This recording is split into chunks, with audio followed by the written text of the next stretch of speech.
ಯಾರು ಚಿಕ್ಕಪ್ಪನ? ಅವ್ರು ಬರಲ್ಲ ಆಂಟಿ. ಯಾಕೆ ಬರಲ್ಲ?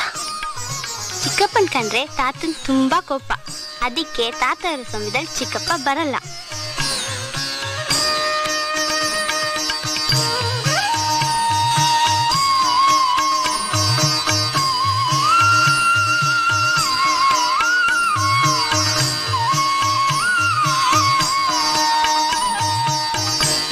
ಅಷ್ಟೊಂದು ಬಿರುತಿಯಿಂದ ಕರಿತಾವಳೆ, ಒಳಗ್ ನಡಿ ಮಗ.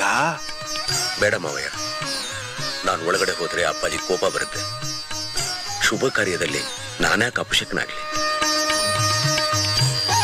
ರಾಯ್ರೆ, ಮುಂದಿನ ಶುಕ್ರವಾರ ಮುಹೂರ್ತ ಪ್ರಶಸ್ತವಾಗಿದೆ, ಮದುವೆ ಇಟ್ಕೋಬಹುದು ರಾಯ್ರೆ. ಹಾಗಾದ್ರೆ ಮದುವೆ ಮುಗಿಸ್ಕೊಂಡೆ ಹೋಗ್ಬೋದಲ್ಲ?